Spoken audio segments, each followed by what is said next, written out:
Okay, friends, we're back. Welcome to another episode of Down the Rabbit Hole with Sam Reuter Pretty wanky. and Kayleigh. And Kayleigh, we have a third person here today. This is so exciting. We're going to have a different voice to listen to so you can So fun. have less annoyance of us. But you love us. Maybe a little bit. I love you guys. I listen to you guys while I cook. It's very relaxing. Stop. I love that so much. So one of my clients that you guys know because they bought art, we were talking about it and they're like, I love their podcast. It's like, me too. And they were describing it to their friend the same way I describe it to my friends. I'm like, I don't know if it's because I know them or because they are just that relatable and it's so fun to listen. And we were like, no, we think it is the latter. Like, we think you guys are Stop. relatable, but it's cool. We know you. That's so Yeah, you guys have just been sweet. cooking with me on Sundays. It's been I nice. actually love that. We're part of your rituals. Yeah, it's so nice. So good to hear. That's No, really truly. sweet. Well, I mean, and my client met you guys once and said that. So, you know. That's really sweet. Right? Thank you guys for listening. Everyone that's coming back every Friday and listening. This is a huge deal for us because we're working really hard to get our imposter syndrome kind of out of the way. Mm-hmm. Me and Mikey are sharing. We're sharing a mic today. It's going to be a little weird, but we'll make it work. You're not going to hear as many yes from me from the. Every time Bree says something, I'm like, yes. Well, today you're not going to hear that. So I'm supporting you in every way. Okay. But today we're really excited because we're going to start. This is the first of many where we're going to bring friends of ours on the podcast and do not an interview style, but more of a natural conversation of ways that we communicate in our daily lives, things that we're super excited about. And our friend, Dr. Kayleigh, is one of the people that we go down the rabbit hole with constantly about life, about the body, about so many things. So we're super excited to have her on today to just chat. So the topic today has a lot to do with the body, obviously, and our artwork is always referring to this. We're figurative painters, as you may know. So it's a lot about how the body holds stories and the body holds wisdom long before your mind can catch up to it sometimes.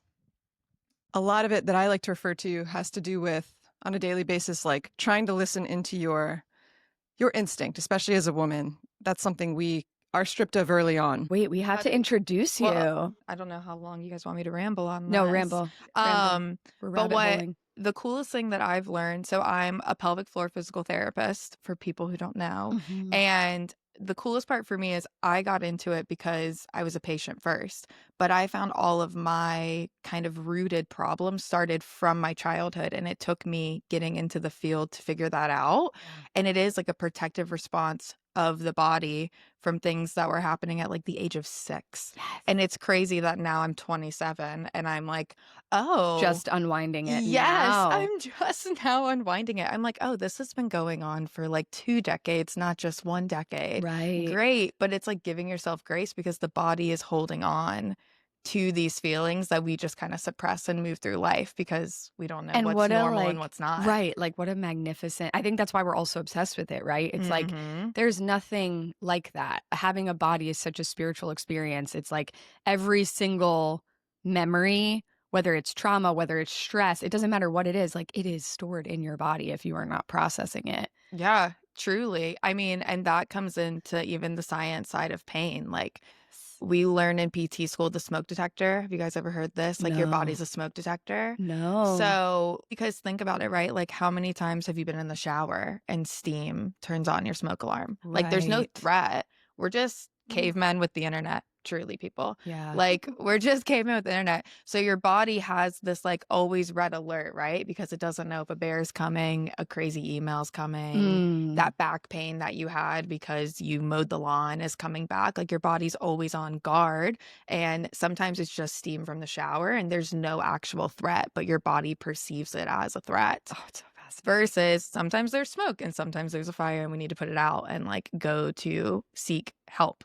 It's But so fascinating. it's really true. And there's this special part in your body called the amygdala, which Mhm. that's your body's like fear detector. It's like, okay, what's going on? Is there someone behind me? Is there someone here? Do I need to perceiving protect? threat Mm-hmm. at all times. Yes. And that's a huge part of the healing journey in any rehab is figuring out what's your root, because we could fix all your muscles in your body. Just contract right back. Yeah, but if you're scared of mowing the grass because you've told yourself that that's going to cause your back pain, Yes. then you're never going to mow your back, or you're Yeah. never going to mow your grass. You're never going to heal your back pain. You're just going to feel stronger Right. because there's that brain part that you Yes, have to unwind the brain this is so part. fascinating. You have to like retrain your brain. retrain your brain to accept what you want to do. Exactly. I mean, it's the same thing as like habit forming as well. I mean, Right. you just have to keep slowly exposing your brain that like you can do it. It won't hurt. It will feel safe. Yeah. And I think I'm sure we'll get more to this later on, but as someone who's chronically ill with chronic pain, I've done a lot of research on like, okay,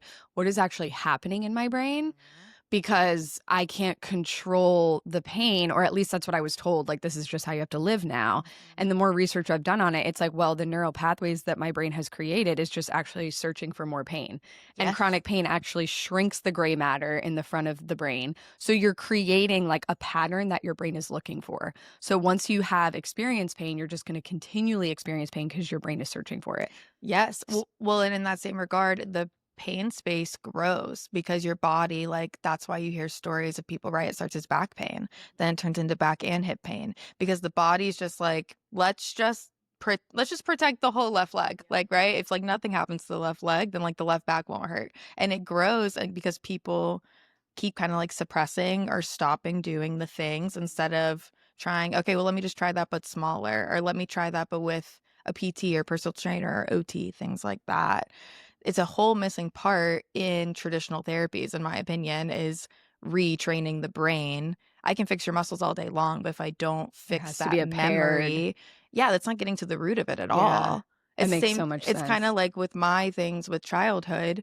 Like, I have to heal some of those pains and like forgive myself for some of the injuries I didn't rehab. And like what I had been doing is I've just been blaming them. Like, I'm like, oh yeah, I like didn't rehab that, didn't heal that. My left side's just messed up, but it's not really messed up. I'm feeling fine. It's just, it's almost like a guilt that It's a narrative. yeah, I'm like, that's oh, well, that embedded. ankle's always been tight. I stopped going to PT at 10. Fascinating. Right? You have to revisit the stories, like do inner child work almost, and kind of go Yeah. back to those places when you were Yeah. younger to Sometimes, heal the right? physical body. Right. And now this is Whoa. more with like chronic pain, right? Like not every patient, some patients just come in and they tweak their back and I'm Right. like, you tweaked your back. Right. But yeah, like for me and like similar to like you with these chronic pains, like you really have to trace it back and forgive yourself for not knowing or not doing as part of your healing journey. Or I'm always going to tell myself, yeah, my left hip's just my weak hip. Yep. You start Don't do to squats because my left hip's my weak hip, right? Yeah, you start to write it into your story. It's Yeah. like, oh, and that was a big part for me when I was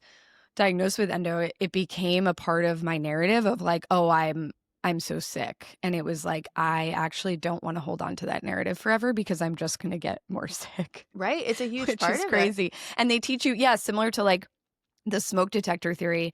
In my yoga training program, there was a story about how a psychologist studied. It's like the light switch theory. It's similar. It's like your nervous system. There is a light switch on and off. Mm-hmm. And most of us, because of trauma, because of stress, instead of the light switch being turned off by our body, it just stays on. And it's just running and running and running and running. And there's no way to turn that light switch off. And then we're wondering why we're so exhausted, why we're so depleted, why we're in so much pain. It's just so fascinating. It's something that we could talk about forever and ever and ever. Truly. Maybe we can make it a dial somehow. So it's not just this like all or nothing. Yes. It can be like a spectrum of. Yes. Yeah, So that's I call it possible. your window of tolerance. And you'll hear a lot of chiropractors refer to it as like your window of tolerance, your balance between your parasympathetic and your sympathetic nervous system. So our body's like automatic system that it has with stress responses, right? So stress responses, we think more of our sympathetic drive, like our Mhm. getting chased by a bear, tunnel vision, stop digestion, we're running away. Your body needs to be able to go back and forth between the two, where you have that parasympathetic that slows you down, allows you to digest, allows you to sleep. Some people just stay running in that Yep. sympathetic and Complex trauma, baby. and then they show up on my table and Yep. they help. But Always. But truly, but that's what I say. Like, I tell my boyfriend this all the time. I'm like, we have to expand our window of tolerances because the more your body can bounce back and forth beautifully between this, the more resilient it's going to be to like a stress response, right? That's Mhm. why, people wonder all the time, like people that meditate frequently and typically, like, I don't know, I go to a lot of yoga studios. So I feel like you find a lot of people there that they meditate, they practice, and then something crazy happens to them. And they just are, Yep. and they're like, like, Steady. they're steady. They're like, this is life. And like, it doesn't take away from their experience. They're still Or hurting. But invalidate it. Yeah. but their body doesn't go into where, like, I'll tell you right now, if I get stressed, my body's immediately going to be constipated. Right. It's Yep. just like Yep. my body. Yep. He's in That the pod. Holding right, it on. Yes. like, Here we not are. right. I'm Me and gonna I poop when I'm stressed. see. I poop more. Yeah. It goes either Nope. way, right? Yeah, but see, that's a huge. But that, and with pelvic floor therapy is my favorite thing. That right there, when you get stressed, and when you get stressed, your bowels are impacted. So like, when the nervous system is not addressed in pelvic rehab or rehab in general, it blows my mind, because that's two examples right there of how the body immediately responds to an outside stimulus without. Crazy. But how many like doctors have you been to, right? A That million. like when A you're million. constipated, 1 they're like, million. but does it change based on your It's day-to-day? anxiety, and you have IBS, and that's the end of it. And we'll put you on SSRIs. So this is my new thing that I've thought of, right? Because don't get me wrong, anxiety does impact the body. Of But course. right, what if the anxiety was second? Yes. What if the pains Something in the body were precursored first? the anxiety. What if my pain in my body that I don't know why it's happening is causing my anxiety? Yes. That's like my new coin that I want my Absolutely. patients to flip back, because anxiety does impact the body greatly. Yes. But if you don't know what's going on with your body, the anxiety is only going to increase. The confusion and the lack of advocacy is what's causing the anxiety. Yes. It's a symptom of the larger issue. Yes. Right. And then all of my patients are just being told, like, they're like, yeah, I know I'm stressed and I'm anxious. And Yeah. I'm like, well, Naturally. like we all are. And it's something we need to work on. It's a part of it. But also, if we knew what was going on, Yeah. don't you think that would make it better? So like kind of walking people off the ledge too, of like, this is really important for your body. We need to work on it. Yeah. But also like, I'm not invalidating your symptoms and feelings, because I do agree, like there is something bigger going on. It's Right. not just. There is a root cause here. Yes. I mean, I think of a client that I have that I've been working with her for a while, and she has a condition called vaginismus, which is essentially a protective response from the body Mm. where your pelvic floor muscles tighten when your body senses penetration. And that can be for a multitude of reasons. It can be from sexual trauma, it can be from medical trauma, it can be from no trauma, it can be from fear. There's a lot of reasons it can occur. And, this is why I get so close with my patients and talk silly goosey things, because then it allows them to open up to me about Safety. bigger things where, this particular patient has had a lot of tension on one side of their body. And we've been working together for a while, and we just now connected on the fact that there's a birthmark on one side of her vulva, which is your labias for people who don't know. Mhm. And because of that birthmark or growth, she had to get a lot of exams as a kid. And we were talking about that The experience. stress of the experience. Yes, from experiencing at a young age. And like that was a huge in my treatment with her, like, oh my gosh, like This makes sense. have we ever thought about this? And for her too, right? Like kind of taking your power back of like, oh yeah, like I have thought about that. That is from my childhood. No bad trauma, anything occurred from that outside of the pure fact of like I was young, and every year I was having to have my vulva looked And it was at. uncomfortable. And it was uncomfortable Yeah. because I'm young, and Yeah. like talking through that, and guess what? Progress increases. Like but that's why it's so important to like get to know your patients too on a deeper level. And sometimes that does just take talking about like silly things. Yes. Like I think I say HIPAA works both ways with my patients. I'm like, okay. You can't tell anyone what I'm telling you. I'm telling you a lot of things. But really it's to build that comfort Yeah. because like, I don't know. I went to pelvic floor therapy. That's how I got into this whole thing. And she was great. She was awesome. I felt really comfortable with her, but she wasn't asking me like the deep probing questions, which is why I left with my initial symptom resolved. But then years later, right? Like it wasn't the root. And honestly, my childhood, circling all the way back to the start, is my root. Like I've had chronic pelvic floor dysfunction since I was a kid. Yeah. And but now I'm like, oh, that makes so much sense. So instead of getting frustrated when my body doesn't heal in 6 weeks, like my insurance said it would, right? Like I went to a hospital and, insurance was like, we'll cover 6 visits, which was Great. not true because I paid a lot of money. But like I said, Sure. I wasn't peeing my pants anymore. So that was great. But yeah, and I'm like, oh, well, it's because I've carried all of this, like, oh, your core's weak, or oh, your Yes. hip's broken, or All these you know, other narratives. all these things. That, yeah, I have a doctorate. Like, I know that's not true. Like, Right. Right. You know what? Right. It's easier. It is easier. It's easier to just not squat for like 5 years and just be like, I don't squat. I actually Doesn't- can't squat It anymore. doesn't work for my hips. Yeah. No. Are there, like when we think about, I think maybe for some people that haven't had, like if you're not in the phase where you've had to address something in your body yet, because maybe you don't have chronic pain, maybe there's, nothing you've really had to forced you into that reconnection of self.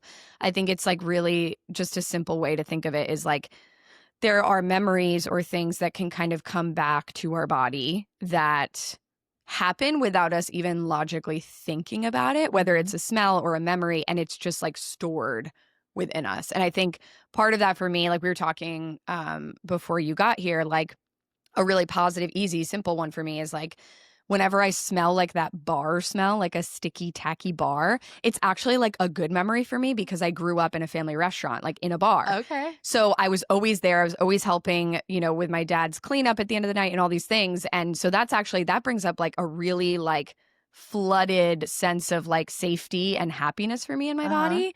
But then there's also like this crazy thing that happens when I have to get an MRI or a CAT scan where I know I'm fine. Like needles don't scare me. Medical things like that do not make me nervous. But because I've had so much medical trauma of like, oh, things have gone from bad to really, really bad so quickly that when I do have to have those things done, my body has such a severe reaction that I cannot control. I will start shaking uncontrollably. I will black out. I'm sweating. And it's like a nervous system response that I cannot control. My body is like, oh my God, we are not safe. Something horrible is about to happen. Yeah. And it's so embarrassing because I'm like, they're like, you're laying down on a table. Nothing is happening. Like there's no pain. There's no anything. But my body is like so terrified because of all the stored memory of what occurs after this thing that happens. Yeah. So I was just wondering like if you guys had any other examples of things like that where it's like a natural memory comes up that without you even thinking, it just appears back in the body. Well, I don't know if you remember this. You were talking about how when you're in the medical setting and you kind of have that panic. Do you remember I was with you? I don't remember exactly what you were getting checked out. You maybe don't remember, but I remember the doctor left and you were keeping it so cool and you were like, you had all the medical knowledge as you do.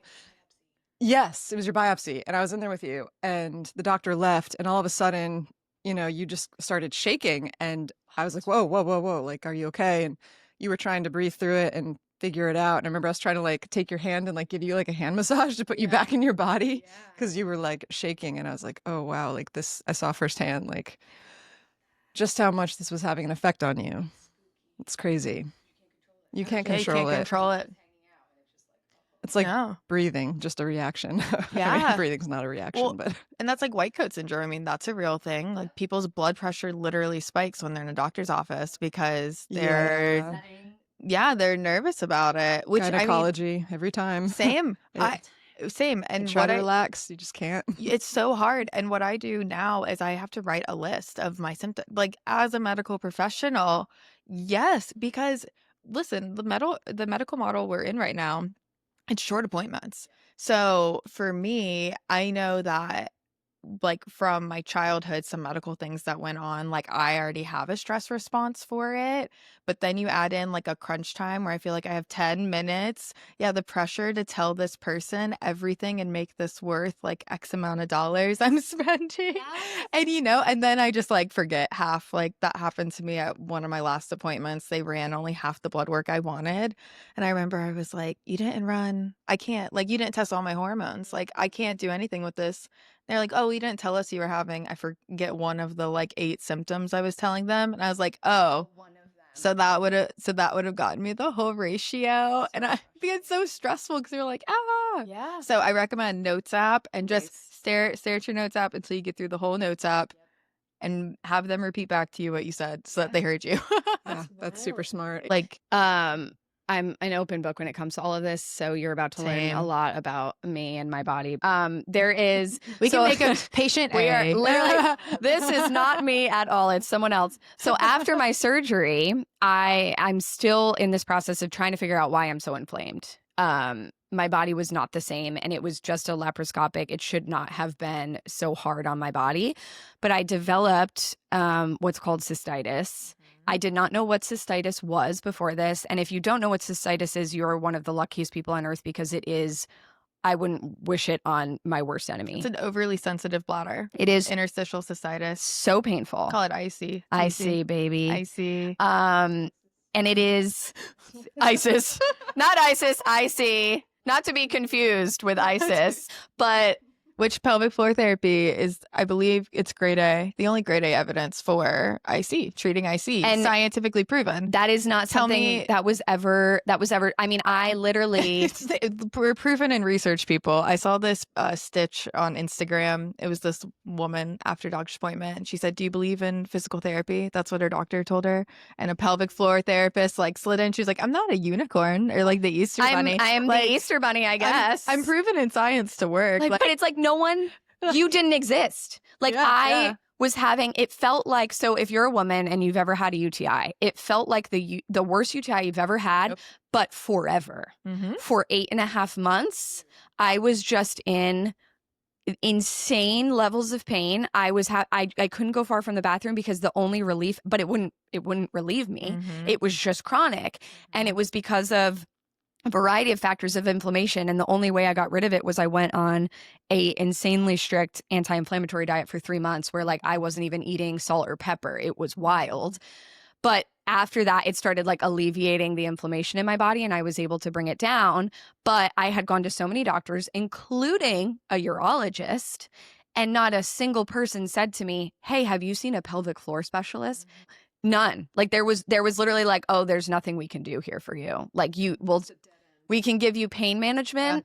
And that's pretty much it. And we don't know why this is happening. Or they give you the list of like all the things you can't have. Yes. I have a client right now who has interstitial cystitis, and she only gets flares at night and when she drinks juice. And I'm like, okay, well, what's the juice? Because the urologist will give you this big list of Right. bladder irritants and say, Don't Have have them all, these. Goodbye. right? So I'm talking Including coffee, caffeine. They were like, yeah, carbonated you can have beverages, caffeine. And I was like, alcohol, okay, bye. tomatoes. Tomatoes Yes. are a big bladder Acidic. irritant. Yeah. Yep. Citrus. And so, anyways, this was just last week. I brought this up to the client because her bladder flares are only at night. And I was like, well, what kind of juice are you drinking? And she was like, they gave me the list. I eat everything on the list. Like, Right. don't tell me about the list. And I'm like, okay, well, hold on. Like, let's just talk about the juice Yeah. first, Yeah. right? Okay, well, do you drink water with it? Like, let's dilute it, because the reason, so if you have an overly sensitive bladder and then you add a bladder irritant, you're going to get pain. Mhm. The urologist says, cut it all. Yeah. What a pelvic floor therapist does is say, let's see your tolerance. Can you drink the juice? Tolerance window. Can you drink the juice at night with the water? And like, that's getting, we won't even get into scheduling. That's just Yeah. easy thing at a time, right? But I'm like, well, let's try pairing it, because we talked about the other things on the list, because it immediately like kind of triggered my patient. Like, nope. Right, because you're And- taking everything away. And that's Exactly. what's so triggering for people with chronic illness. It's like, get Yep. rid of everything that feels good in your life. Yeah. That's the only way. But then this is my follow-up question to my patient, and because she like specifically brought up the dairy, and I was like, okay, well, have you had dairy, and like, does it cause it? And she's like, no. I'm like, okay, cool. So we're still talking about the juice. Like, let's just try the juice. Let's try pairing it with water first. We're just going to dilute it, and we're going to go from there. And I was like, I'm not going to tell you to cut something until I've for sure proven that we that this can, is the trigger. that this is the trigger. We found this is the trigger. Let's try diluting it. But truly, like, that's the difference. And I think a lot of that just comes back to time. Like, I get an Yes. hour with my patients. Urologists get like 10 minutes with your Literally patient. 10 minutes. But yeah, I mean, a lot of people get diagnosed with IC and are told this is all we can do. Like, basically remove all of the irritants, keep inflammation down, and not test your body to see where can we live in. Like, right. so, And yeah, explain. So when Mhm. when I told you about my bladder issues, Mhm. my pain is pretty much gone now. But Mhm. you were asking me, like, how often are you going to the bathroom? Yep. How often are you peeing? Yeah. And I'm like, oh, every time I leave the house, I have to pee. And I'm peeing pretty frequently. Mhm. And you were explaining that, like, it's because my window of tolerance is Mhm. smaller now because I have experienced pain. Yep. So maybe talk a little bit more about that for people to understand how that affects. Yeah, so bladder pain, you get into this cycle where you try to relieve yourself. So the pelvic floor muscles, for those listening and not viewing, are the muscles that are within your pelvis and they form like a bowl. They support your core and pelvis, they support your organs, and they also help with sexual function and keeping us continent. Fancy word for keeping poo and pee in. So these muscles, when we go to sit on the toilet, they relax and get out of the way, and that's how we empty. So if you have tension there, that's causing incomplete emptying in an already sensitive bladder. That's going to cause pain. If you start going more frequently, you're not allowing your bladder to stretch, right? So like a tight muscle doesn't like to be stretched. Your bladder is a muscle you don't super have control over until you're in pain. Your body's seeking that relaxation, going to the bathroom, and then you just keep doing that. Then you get an overactive bladder because you quote shrunk your bladder is what people are going to tell you. I have a small bladder. That can change. You can train your bladder to Isn't that stretch again. interesting? So it feels like a balloon. You get your first urge to pee when your bladder is 75% full. At 100%, that's like 30 minutes later, an hour later, when your body's like, we got to go. Yeah. If you're going to the bathroom every hour, so let's say your bladder's at like 50%, that's going to be your body's new trigger to go. And so then you're going to keep having pain when you pee, but you're going to keep going to the bathroom frequently because Right. you've trained your body to now go more frequently. It's very complex. This is not just a 10-minute appointment, in my opinion, right? But does that make sense, right? How you can get into this pain cycle where then you are doing more harm to your own self without thinking that you're doing the right thing. Yes. And so working with a pelvic floor therapist, I'm looking at, well, are your muscles tight? Because these muscles in the pelvic bowl, if they're tight and your bladder's sensitive, that's going to be a two-way street of pain. So if we relax these muscles, that's going to increase your window of tolerance. My patients, through muscle relaxation techniques, that even looks like self-release. And I teach people how to release their own pelvic floors, but even doing abdominal work, the bladder, and there's a cool ligament, the urachus ligament, people should deep dive in. Rackus. It's Sounds a like dormant Game of Thrones character. It basically is. It's a dormant ligament we don't use, but when you're in utero, that's how you pee, is your urachus ligament. So it just lays, and tension there can make your bladder more sensitive. So a lot of tummy massages are done in pelvic floor PT, and it causes decreased pain at the pelvic floor, decreased tension. That's also ways, like I work with children, and I don't do internal work on children, and working on their abdominal muscles helps with their bladder frequency because it's all connected. It's so crazy to just think of the body as like one thing. It's truly a whole system, So but wild. it's multi-complex, right? I have a pee question. Yeah. Related but unrelated, kind of. Total. So when I'm training like really hard for a race or something and like increasing the mileage, I notice like my ability to hold my bladder really decreases. And I've always thought that it was literally just like the organs kind of Yeah. pounding down and the muscles like kind of just forming pressure down near the bladder. And I've heard that this is a thing that a lot of like female athletes or runners deal with. And I've always just been interested, like, why does that happen? Like, it's almost like, oh, like I'm not gonna be able to hold this. Like as soon as I realize I've got to pee, I've got to go, or else I'll pee a little bit. You could have wait, so is that when you're running or like just in general Like when just you're in training general, more? while running, not really, but mostly just like After? Like after. like you feel like you go more frequently when you're training for a big race or Yeah, something? or like you can't really hold it as well. It's like your muscles aren't as strong to hold it or something. I would guess you're probably getting tension from the increased training because the pelvic floor, like I said, it's most famous for its play in keeping us continent. But for those watching, right, like this is this huge hammock muscle that runs from your pubic bone to your sacrum.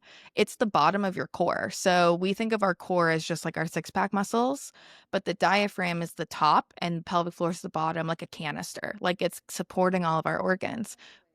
Right. And so the abs and the glutes are the pelvic floor's best friend for support. So what I'm thinking is might be happening is your pelvic floor is just getting more tense, and that's making your bladder more sensitive. Okay. In my opinion, that's what I'm thinking, just from increased activation. I would look at your glute strength, make sure your glutes, I'd make sure your glutes are inner thighs, like, Squats. right? I would make sure that like everyone on the team is doing their part, because let's say it was like your glute wasn't firing as well when you're running, like we Which need is to fix your common. stride or You're using something. hams not nearly as much. Right. And so your pelvic floor, well, your hamstrings attach right here to this bottom bone here. Your pelvic floor is there. So I would assume your tension, you might be experiencing some pelvic floor tension, and that's leading to your increased frequency. Tension can also cause leakage. That's what my problem was. I had a hip injury I never rehabbed, and there's this cool little muscle right here. You want a transformer, the obturator internus. And that there's a nerve that runs through that muscle that helps the front vaginal muscles do their job. So if there's tension there, it makes them not fire as well, and that can lead to leakage. That was my problem. So I had tight muscles, which tight muscles are weak muscles because they're just hanging in a short spot. But then I also was getting decreased nerve input. So yeah, I'm doing jumping jacks at 23 and peeing my pants. Like, I haven't had babies. Right. People only need pelvic floor therapy if they've had babies. Wrong. So wrong. If I could debunk one thing. Yeah, talk about the hip. Like My Oh, my the magic. this is okay, this is literal magic in my Yeah. opinion. I have had tight hips, tight hip muscles since I was a kid. And I think a lot of it comes from dance trauma, because I was not a hyper flexible person. I was probably an average flexible person, but I had to do all of these crazy, like I had to do split tests. I had to have 3 flat splits. I had to be able to do all of this crazy stuff. And they pushed my body past the point of what it was supposed to be able to do. And so now as an adult, I think my muscles have contracted so much that it's like, actually, no, I don't want to do that. But as, you know, practicing yoga all the time, I'm constantly trying to release my hips. And no matter what I do, it is like I have chronically tight hips. I have chronic pain in my hips. It's just, so I've always gone back and forth of like, is it a weak muscle? Is it a tight? What is it? Like, what is happening? And when I went to see you, you explained actually it can be connected to your endometrioma. And your hip was only tight, so you can access that muscle, the obturator internus, via the pelvic bowl. You can kind of get it externally, like through your sits bones, but if you're going to get the meat of the muscle belly, like through internal exam, which is something pelvic floor therapists are trained to do. And with Sam, I think I told you once you told me, I was like, I think that's tight.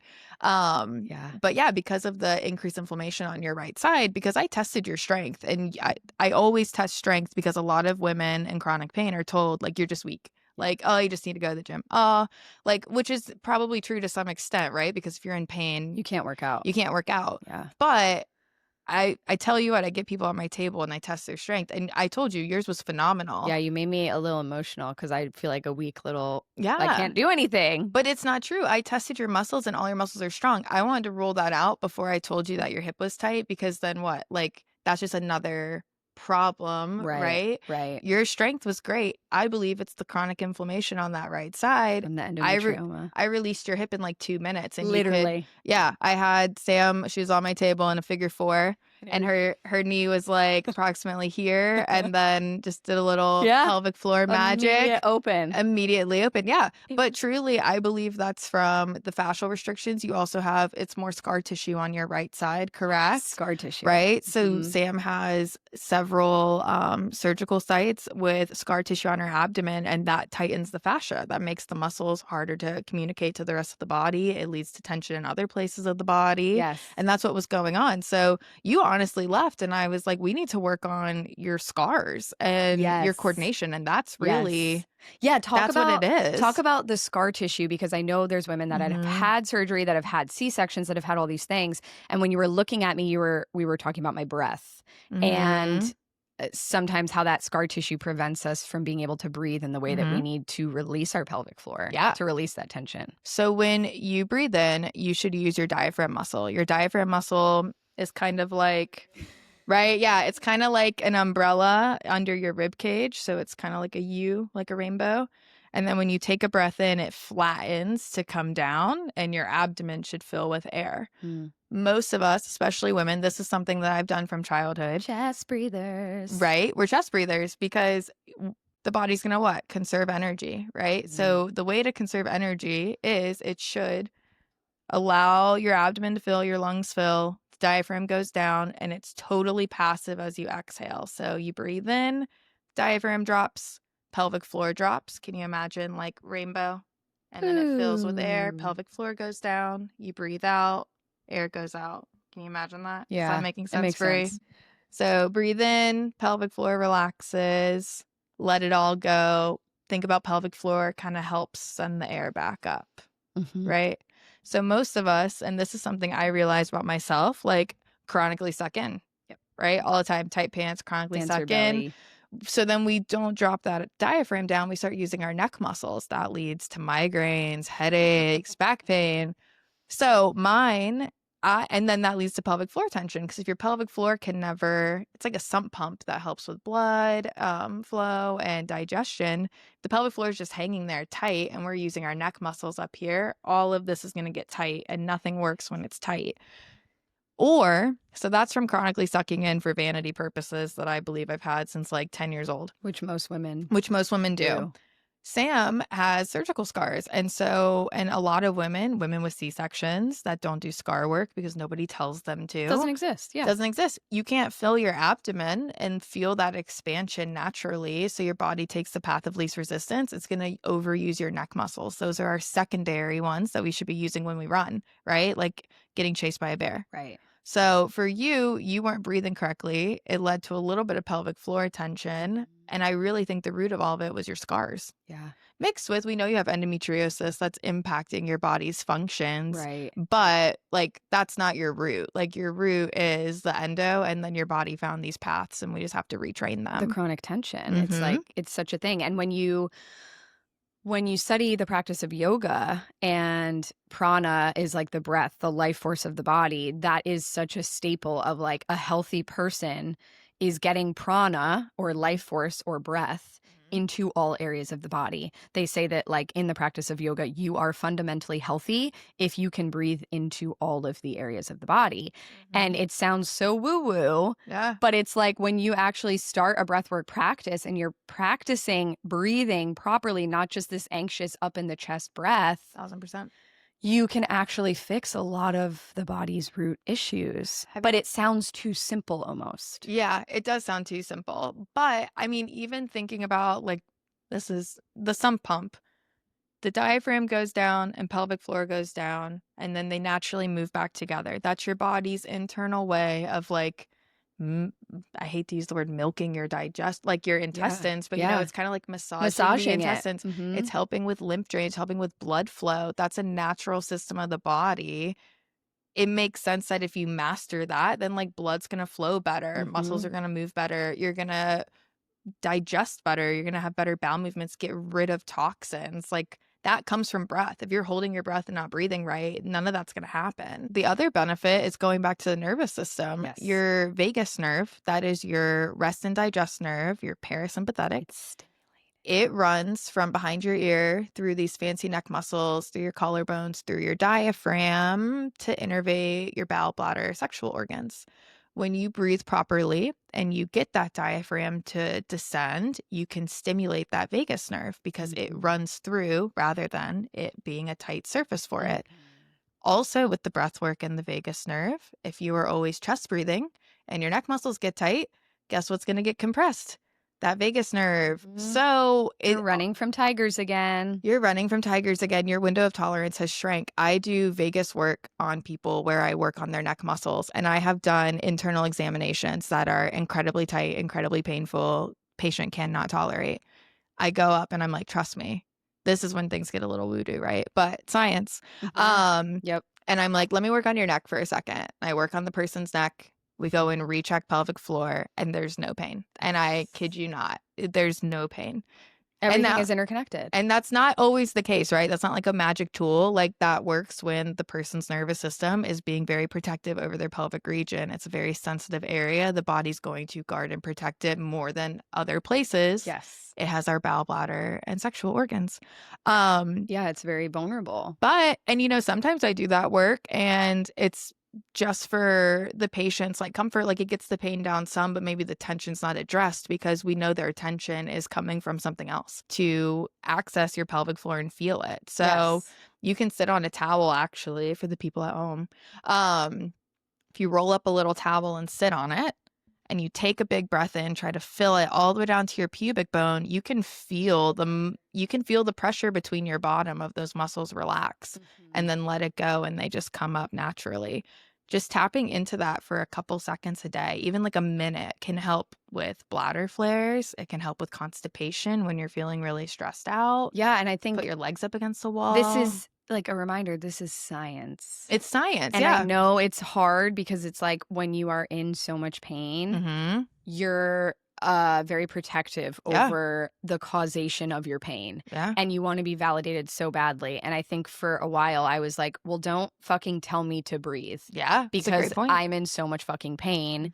That's not going to fix it. But it can sometimes be that simple of like, there has to be a release of the causation around things of like, it could be something that I am in control of. Yeah. I don't have to give my power away and be looking for a medication or something that's much more, I don't know, invasive. Yeah, that's a good word. Like it can start with me. It can start with these very simple practices. And I think when you're kind of pushed in the area of like yoga or somatics or breath work, it's kind of eye-rolly sometimes. Like people are like, don't tell me to meditate. I'm in so much pain. Don't tell me to do yoga. I'm in so much pain. And I get it. I resonate with that because when you tell them to do something different. Right? It's like you gotta, it's just actually tapping back into these simple practices that are severed. Yeah. Because we are in such a tense and anxiety-ridden time in the world. We're humans. Like our body is reacting to the stressors around us.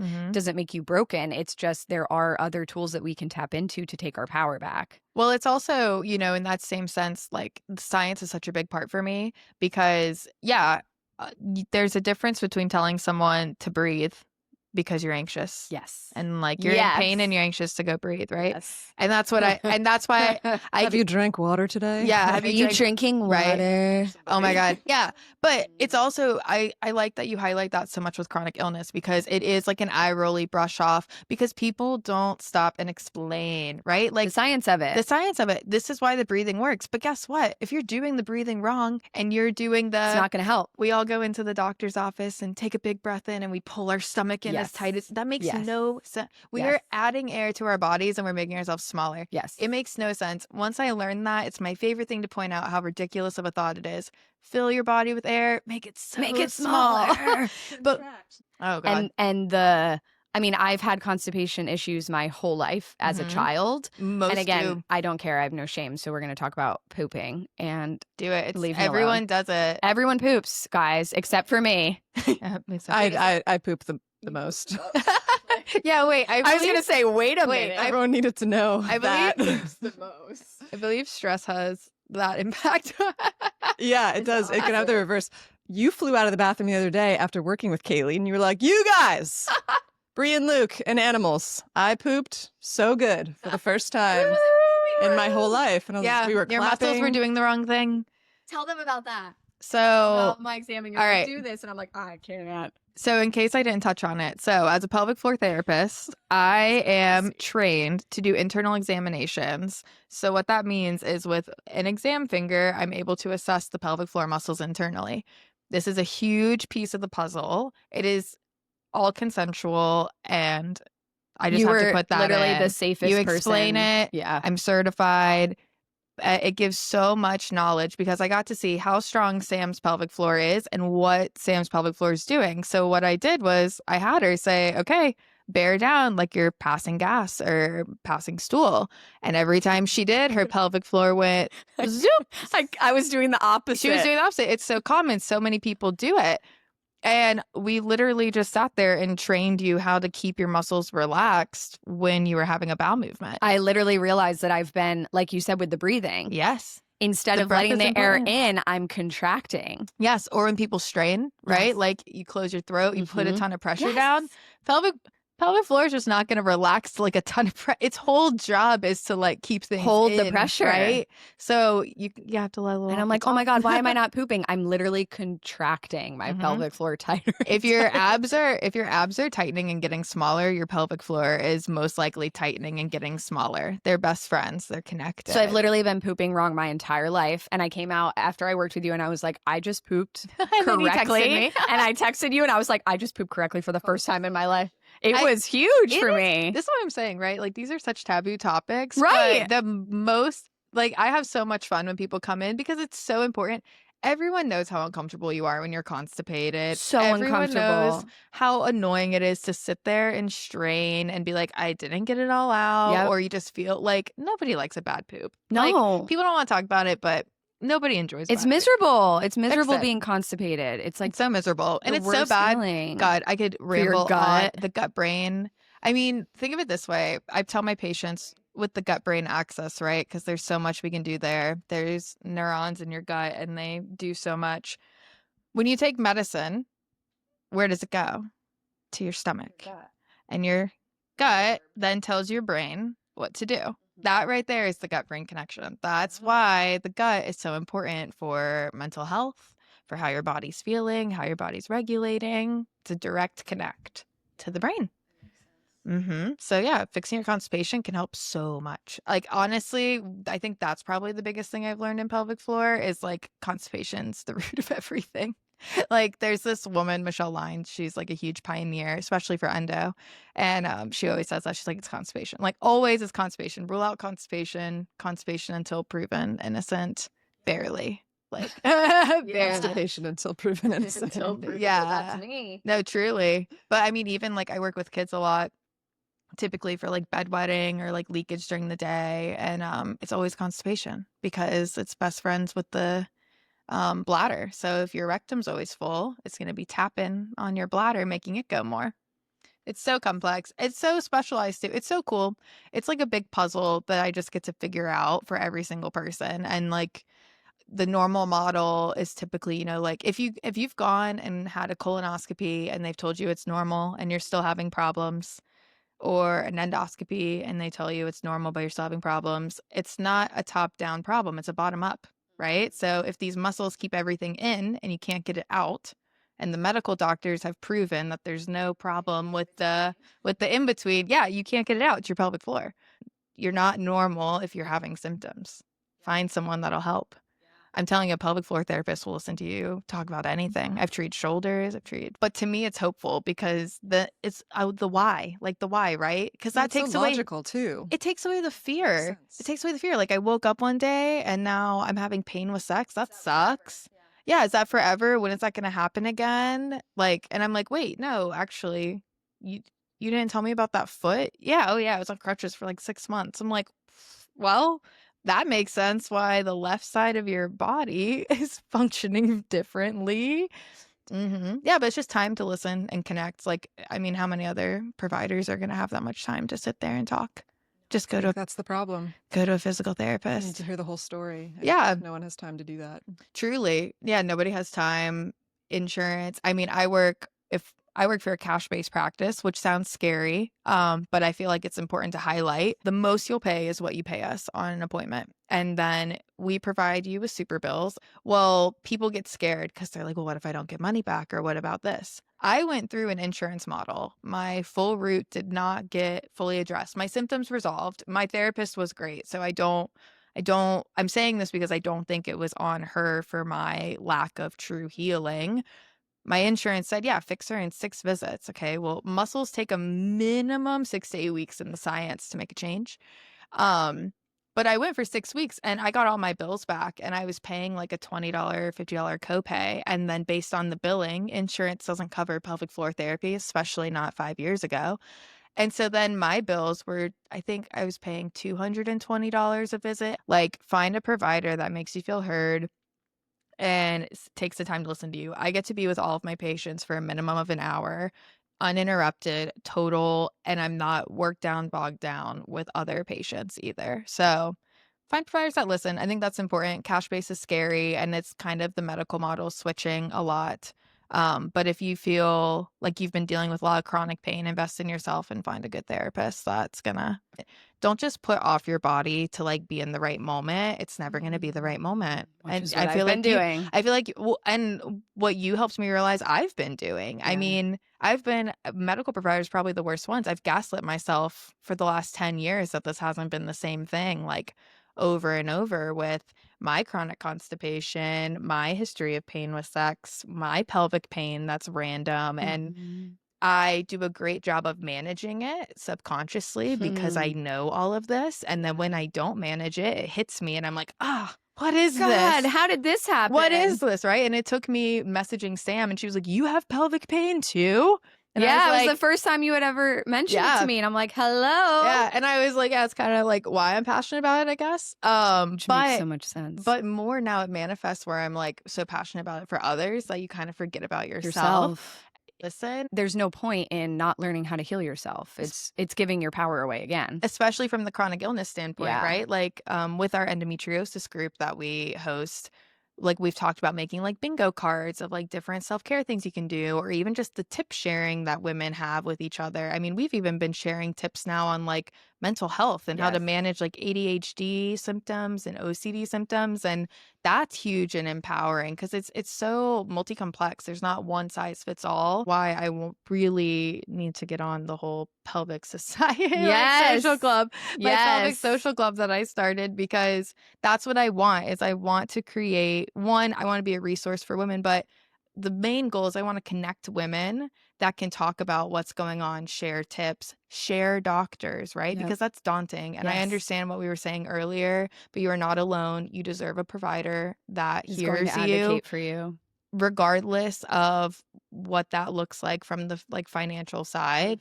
But my goal is to find a way to like shortcut that. Yes, Like have a network of resources that you can give to people that saves people time. time, money, energy. Yes. Because guess what? You Chronic give up. illness takes away your energy. Yes, you give up. You Chronic pain, can't do it. anything. Even, and I was thinking about this on my way over here. I was thinking about the body's power, thinking of women I treat with leakage. And like, although that's not a pain, right? Mhm. It does in a way, because I was thinking about the amygdala and kind of diving into that on my way.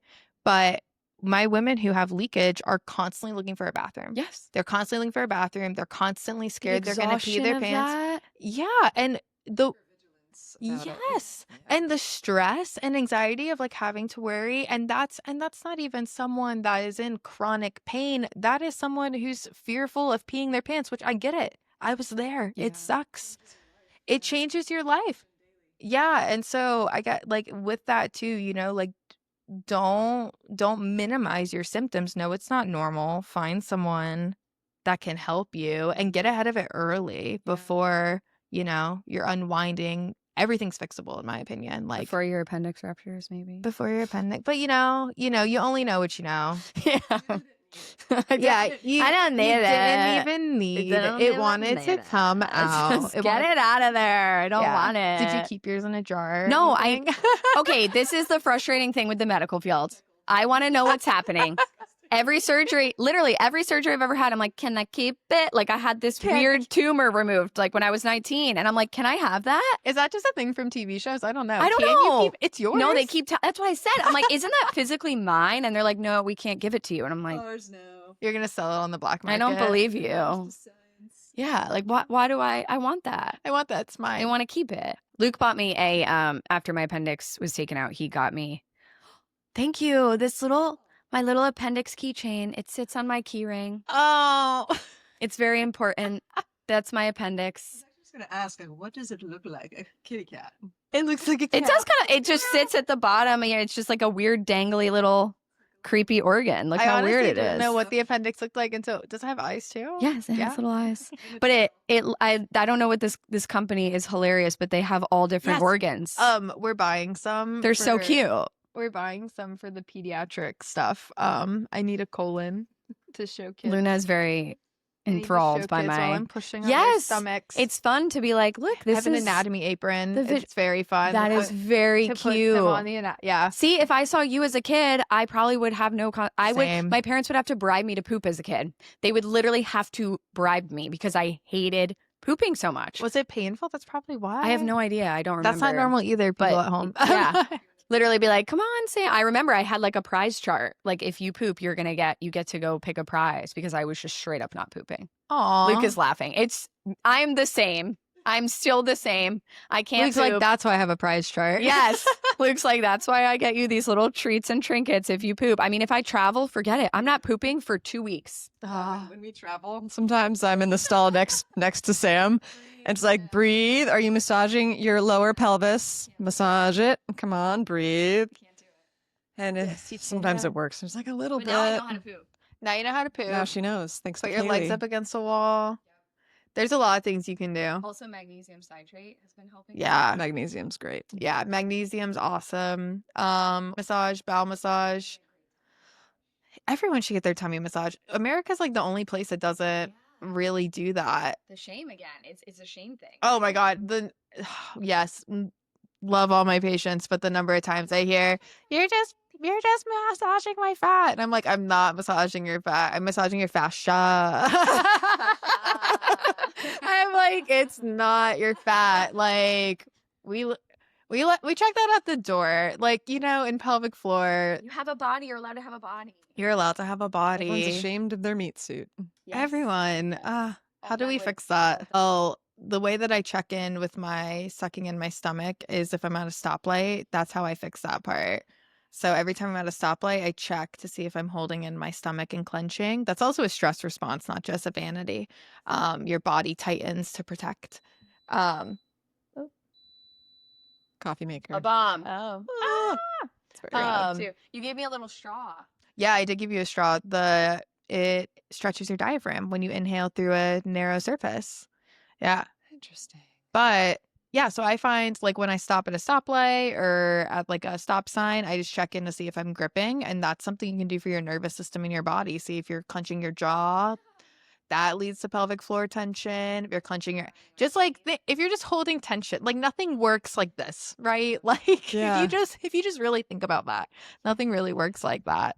But It's so interesting. I remember when I first started running, it was because there used to be a like really heavy piece of, it felt like cement, like a cement block on the chest. And I never knew what that really was. So I thought that like if I ran hard enough, I would be able to like break the cement block that I felt. It was always just a pressure, and it was probably just constrained breathing, not knowing how to breathe properly or something. yeah, I was like 18, was it 19. constant or Yeah, was it it like was always- situational? I think so. I think it was grief related, like Oh, learning okay. later that like grief can manifest that way on your chest. That's immediately what I was gonna ask. really. Yeah, well, even so, grief is just connected in the body. One client had chronic hip pain for a long time, still does. And I was the first provider that connected it to the time that her mom had passed. And, so she had this true injury, like she hurt her hip in her job. And she also had some other things going on. And then she lost her mom, and we completely got better. And then some grief moments popped up. And honestly, they were positive grief moments, and her pain's back. And once again, there are other factors at play. There are jobs, there are things that I'm like, this is the musculoskeletal cause of your pain. But I never fully take away the fact that I'm like, your mother has been appearing more frequently, and like your pain is back. Or So interesting. I have another client who there's a traumatic incident that happened in 1 month of their life, and every month they know that their bladder and bowel symptoms get way worse. It's just always a hard month for them. And it's truly like, even if nothing like has physically changed, their routine, their strength, anything, they come and see me during that month because their stress response is so high to the trauma of that month. Their body just tightens and locks in Like a response. schedule. So a part of that too is also, coaching, like what are things we can do during this month to build your window of tolerance, right? Like now that's also referrals. She has a mental health therapist that she works with and connects with, and it's a whole care team, but it's not just like, okay, every March you're going to suffer, right? Like how can we build your body's resilience to this time? But that takes time. I mean, this will be my second year with this client at that month, and we're preparing for it. But that takes time. But my biggest excitement is seeing how her body responds this year compared to last, because that's what I have notes on, and seeing like, are these strategies we've been doing all year going to help with this more mentally somatic rooted pain and Yeah, and I love symptoms? that. It's instead of how do we delete this or get rid of this, it's no, how do we stretch your tolerance for it because it's not going away. Like that's being No. realistic. Yeah. And I think that's so helpful to make that distinction. It's not a matter of like, how do I get rid of this, like, this shameful sensation I have, or like this trigger that comes up, Mhm. or no, it's there and it's with you and that's okay. And it was there for a good reason. We're Mhm. just going to stretch your tolerance to deal with Yeah. it. And resilience. Resilience. It's Resilience brilliant. is the key. And that's really what it is you just have to prove to our body and brain works off evidence. So you have to give your brain more positive evidence. New evidence. Evidence that you're safe. Yeah, because if you avoid, then you're always going to avoid. Like, I'm scared of spiders. So if I never go near a spider, right, I'm always going to be scared. But birds, I've got a big fear of birds. And recently I've been leaning into looking at birds more, and I'm not as jumpy around them because I'm not just like, a bird. Scared. I'm like, oh, look how beautiful, just like flying over the Makes ocean. so much sense. Appreciating. Rewire that story. Yeah, 1,000%. I mean, the brain is so cool. Brain science, once again, not my scope, but big part of it. It's so cool. And Yeah, if back you're to how it's dictating the emotion. It comes Mhm. from your brain, not your body, you were saying. Yeah. And we attach the story to the sensation in the body. Like, Mhm. oh, this is the narrative. This is the emotion I'm attaching to it. Yeah. And you can rewrite that. And you can rewrite that. And then Wow. having someone that's going to take the time to look back. Like, I'm so excited to compare last year to this year with that client. Once again, the Pelvic Social Club, I want women that are going through similar things where they can tell each other, but you told me this and like you're getting so much better. Or like, I feel like you and I have kind of gotten into a relationship where we can do that now, knowing more about each other. Where like, I'm so proud of you for booking that appointment. I know how hard it is for you to book that appointment, but you said you were going to do it. And we're humans. We're supposed to function in community. Like, I probably don't get half of the things I want to get done because I keep them up here instead of, I guarantee if I told my boyfriend, like, I need to do these 3 things, he does not leave me alone until, yeah. And you just need that sometimes. So, like, also, opening up yourself and like your vulnerability to having people hold you accountable in a nice way. You have to find those right people to help, like, just give you the gentle pushes. Like, you're not alone. You're not on an island. Back to Ears that. are advice. Ears are advice. I tell Rob that. I'm like, ears are advice. Ears are advice. Yeah, Ears. sometimes you just need ears. Yeah, even down to like all the way at the beginning, like the trust and the openness and the silly gooseness that I have with my patients. Like, everything's energy. Like, that Yes. counts. Like, my Yes. interactions That's with part of healing. That's part of healing, in my opinion. Like, if you hate coming to see me every week and like PT isn't fun. You're tensing up before you have PT. What is the point of PT? Yeah, or like same thing, right? When people bring like financial concerns or like overwhelmness with work, and there's that fine line between coaching and being honest of like, you will feel better if you can commit to this. Yes. But also, if committing to this is going to heighten all of your pain and symptoms, then like, what's a solution we can come to together to help your healing? Because ultimately that's why you're here, right. is to heal. And I find that a lot of the times it's almost sometimes the opposite, where I'm like telling people, I'm like, you'll be fine on your own. Right. Because it is You just create like, a safety net. yeah, like Gretchen, my boss and owner of the company I work for, Break Free Pelvic Health and Wellness, Hell plug. yeah. She's created and cultivated this energy of an office where, even as we've had a lot of transition and like admin and things, the business has only continued to grow because of the energy that encompasses all of it. Like, Yeah. every part of it matters. Absolutely. And taking into the like account, like, my patient came to me for back pain, not to learn how to sing again. And like, we Right. got that back for her. And I don't think it's a coincidence that I'm the first provider out of 4 that's been able to get her to a place where she can stand longer than 10 minutes. And it's because I didn't just attack her back. Yes. That's what we were talking I- about with the specialization culture. It's It's all just, I come to you with back pain, and it's literally a doctor saying, well, now I'm just going to look at your back pain. It's not a full picture puzzle. And she was a really fun person to treat because she was very in tune with her body as well, where we even correlated. you know, we start a lot on the floor, like because your body's grounded for exercise, stability, things like that. And we found during our time of openness together, and because she didn't feel like woo woo crazy telling me, because it's true, it's a physical response in the body. Every time she got on her mat, she's like, I just don't think it's working because I'm getting on my mat. Like I get on my mat, and that's what I've been doing for 4 years. So I was like, thank you for telling me that. We need to get you off of your mat. Like we need to get you in a gym. Like There's something associated with this isn't working. yes, I've been on my mat doing different exercises than these for 4 years and nothing has helped. We got her into strength training.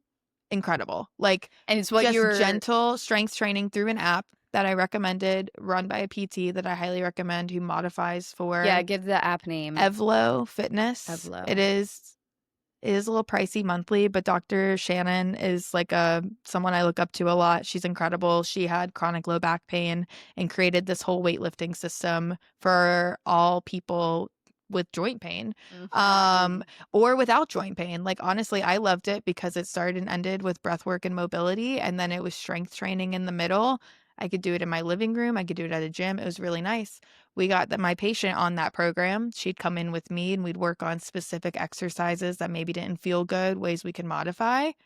Her pain was gone, probably. But if she never felt comfortable to open up to me, she would have we would have never progressed because she would have never gotten off her mat. Because every time, and like it took a lot of trial and error to get to that point. But once we got her in a gym, it was like night and day. And so Again, it's like the energetics, and like it doesn't even have to be about pain. It could also be about like any kind of change you're looking to have in your life. Like if there is an energetic about a specific place that is not feeling good. I know for me, like we moved out of my last apartment, and like I just never really felt super great in that space. Like it was the place where it should have felt good because it was the place I came back to after my surgery. But it was also, it housed so much physical pain for me.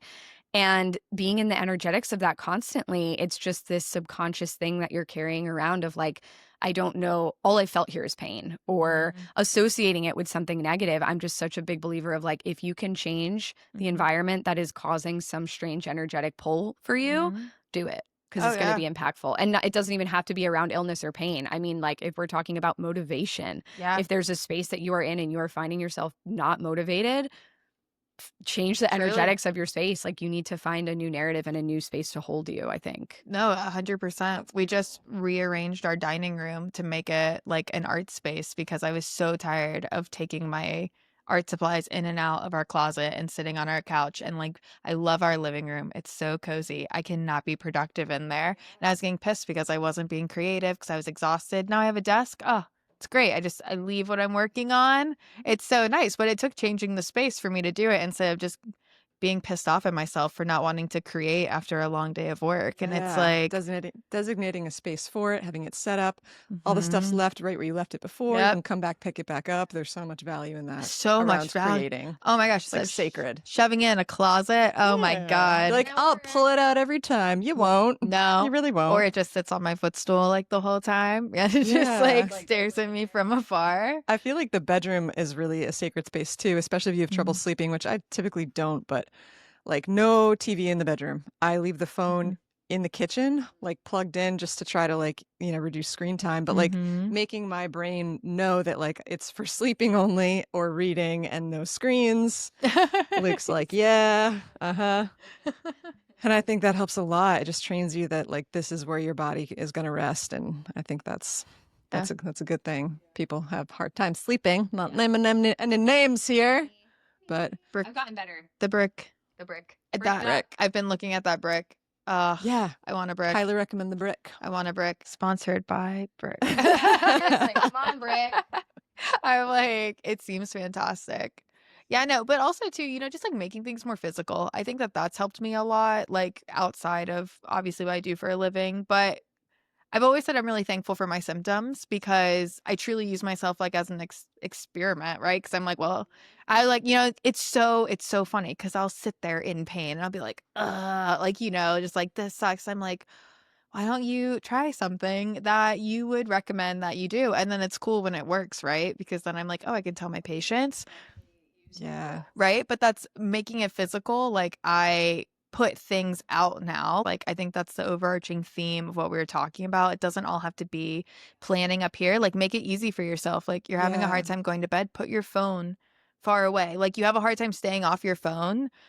Instead of like internalizing like, oh, I'm on my phone all the time or things like that, just like put it out. Remove it. Just move it. Out Yeah, of like sight. make the problem physical, like make the problem a different problem. Right. They don't intellectualize everything or like analyze everything, solve all the problems in here. If I think hard enough about something or worry hard enough, I will change it and solve the problem. It's like, no, sometimes you can use like the physical world and barriers to like help yourself. Yeah, right. That's really nice. Absolutely. Isn't it nice? What did you say? I think one time we were talking, you said it's after 10 p.m. You don't think about, you don't listen to your Yeah, after 10 and p.m. You're like, I I'm too wish tired the to source address. of that I remembered, but like I heard somewhere somebody say like I do not trust the negative thoughts I have about my own opinions about my life past 10 p.m. Okay. If you're having like shitty thoughts and you're in bed and you're like I suck, or like I'm making terrible decisions, like look at the clock, it's 10:35. Nope, can't listen to those. It's past 10, and it helps. It just like blocks it. You're like, that's tired, Brie. Yeah, you can kind of like let It's not yourself off true. the She hook. doesn't know what she's talking about. Yeah, anything I say to myself after 10 is not true. True. I love it helps. too. It really does. Well, that's like I was tracking my symptoms. That was super helpful for me. And I even started tracking some of my anxieties I was having because I would get these like big anxiety attacks that I was not accustomed to. And I would lay there and I'd stay up and I'd stay up. So I started tracking them and they correlated to my hormones, which is so nice to know, where previously I was just having this like couple days a month that I literally felt unruly.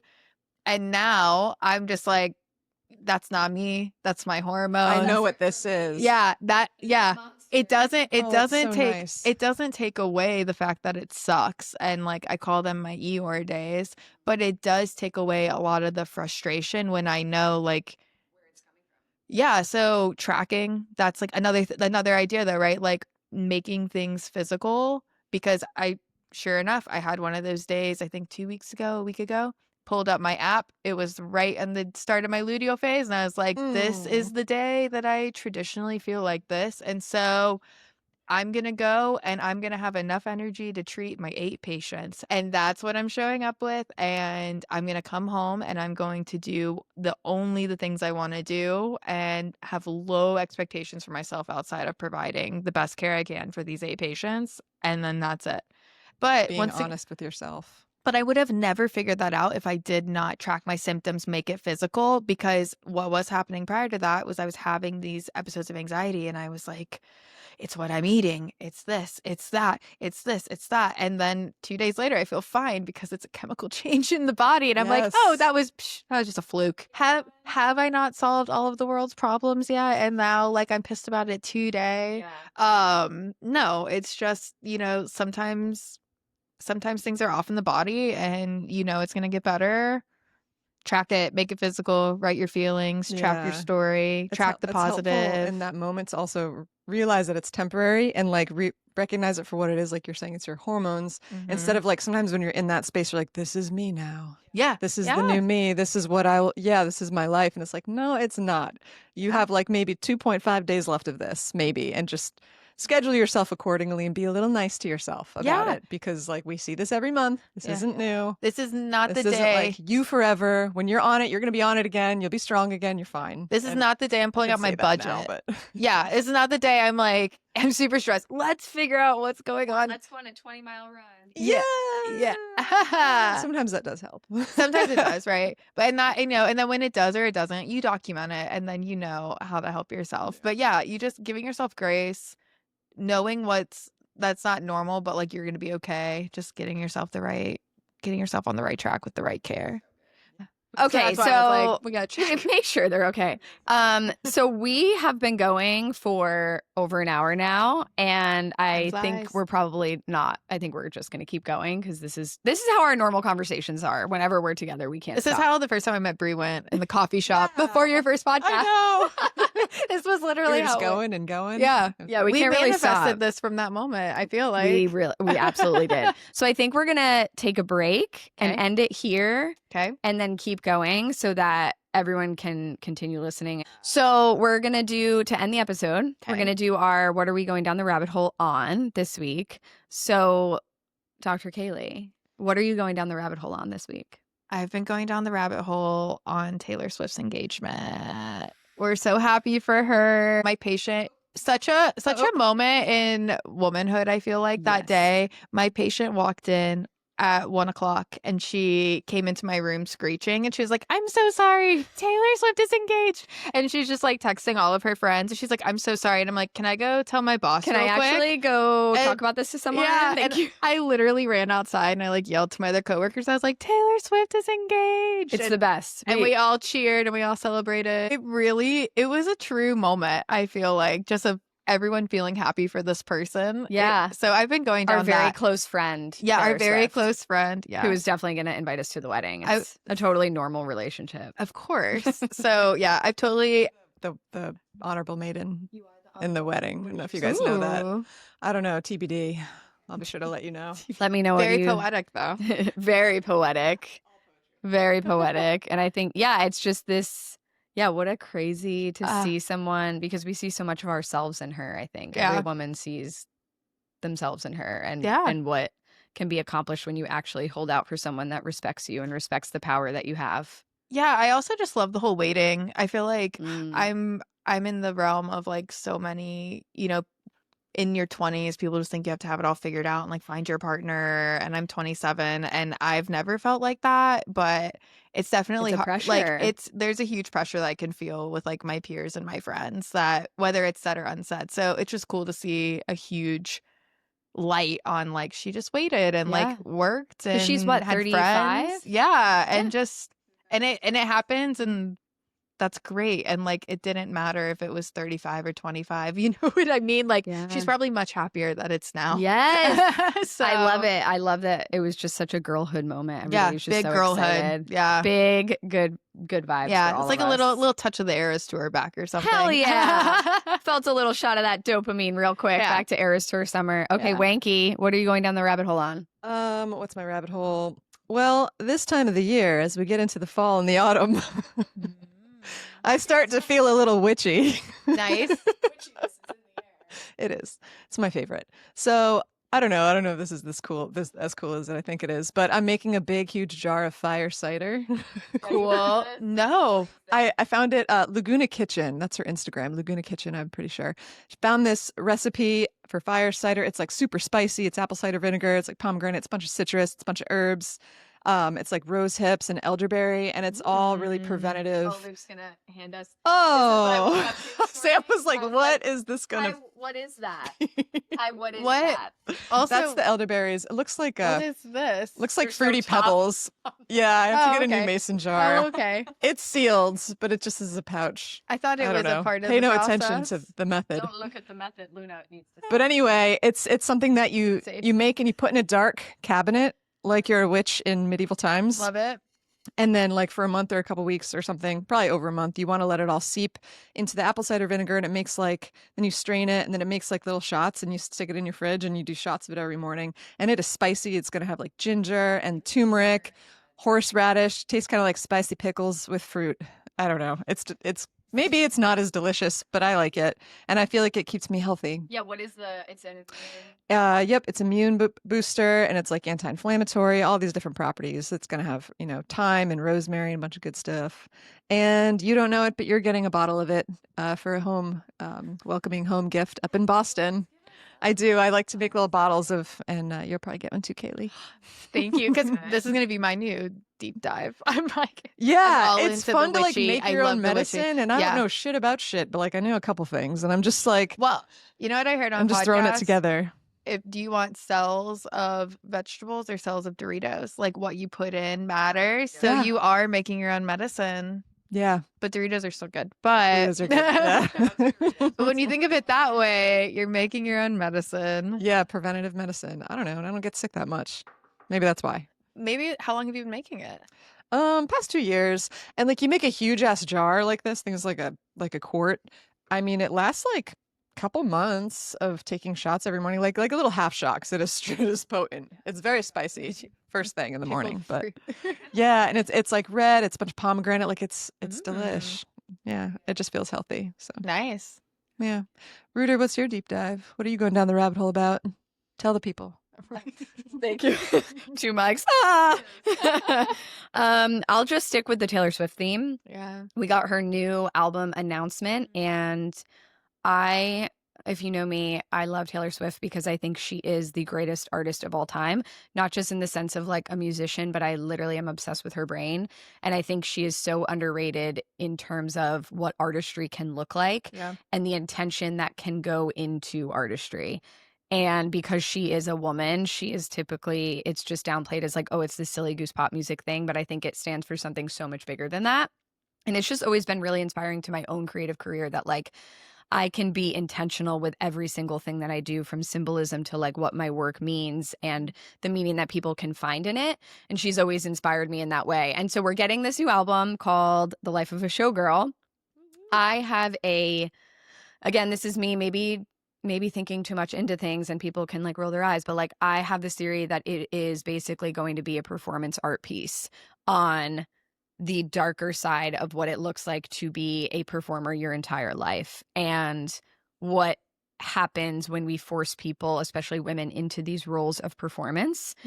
And just what that can look like. And I think her brand sometimes can work as like a Trojan horse for feminism and being able to speak to feminism. Because it is like on the outside, it's like this glittery things that people take in more silly consideration of like, oh, that's just girly because it's glitter and it's poppy and it's girly. Yes. That's all you had to say. Yes. It's girly. It's easily dismissible. Yes. But then when you get down into the actual work, there is a power behind it. She is speaking to things that are so nuanced and so specific and so important for women to be talking about. And I think The Life of a Showgirl is part of that Trojan horse. I think it's going to be, this is about glam and glitz and being a showgirl. And we haven't seen Taylor Swift's belly button. Like there's jokes that we didn't even know if she had a belly button. No, truly. Now that you say it, she does not do that. And I think part of that is like, there is this air of sexuality that she is portraying of like, this is going to be about sex. But it's really going to be about the darker side of what that looks like for women in the industry. And I think part of going on a male-dominated podcast where it's men listening to her talk about this new album, I think that's part of the Trojan horse as well. I think it's like, I'm going to get in front of an audience of men and humanize myself, but also talk about like, oh, this is a new album and kind of maybe captivate them with this idea of like nudity and sex and like sex sells and this is like this glamorous thing. And then maybe slip in this whole darker narrative like, no, this is actually what it feels like to be a woman. That's kind of where I think this is going to go. I hope so now. maybe I'm reading, but I mean, the cover, we're looking at the cover, like that is a direct like interpretation of that painting Ophelia and her drowning. And it's like even the hands in the air, like it is in that that is the painting. And instead of like having this look of like death and like succumbing to it, she's looking directly at the viewer. There's a direct confrontation of the viewer there. I do not think that is a coincidence. I think it's playing into, I mean, it's this green, toxic looking diamond glitz. Like, what does that do to someone's life? I think this is literally going to be a performance art piece of what it means to be dehumanized in the eyes of a culture. So anyway, that's the I like that. That's the rabbit hole I've been. That's what I am going Flapper down. costumes are all I don't so know. good. I'm just so interested to see where she takes this, and I'm excited. I do agree with you on the performative art piece side. I think that was in the podcast when she said, mentioned, didn't she say performance art or something? Well, more so for me when she said like it's 12 songs, you can't take any of them out. My immediate thought went to like a musical. Like you can't have a musical without all of the songs. Also, there's been like proof that the term feminine rage the musical was actually what's the word trademarked by her during the Eras tour. Feminine rage was the musical. That's what she called. We could just turn this into a Taylor Swift there you guys podcast go. You know, like just a deep dive of the art behind Taylor Swift. But anyway, I think that's a great way to end this and then come back and do a part 2 because we literally cannot stop yapping about the body and the pelvic floor. Love it. This has Love got to it. be too. Thank Everyone you. has one. Everyone needs Everyone has a pelvic floor. therapist. It's okay. This. And we all do. And we all poop. We all poop. We all poop. Okay, so on that note, we're going to come back and see you guys soon. But thanks for being here with Down the Rabbit Hole. If you enjoyed this podcast, more importantly, this is such a specific episode. If you believe this podcast can help someone and give them the tools or resources or just a little bit of support that they need, please send this to them. This can make such a big impact. It did for me. It's been life-changing to have other women to talk about this with. And I'm so grateful for you in my life. And yeah. Thank you. And follow the Pelvic Social Club. That's where I'll be posting all of these bite-sized tips and trying to create a community and a Facebook group. So Yes. that's really what I want from this, is for women to connect, women with similar symptoms, not feel alone, not feel dismissed. Guys, thank you so much for being here with Down the Rabbit Hole with Sam And Brie. And Dr. Kayleigh. We'll see you next time on Down the Rabbit Hole. Oh my God, bye. We're going to the rabbit hole. Bye.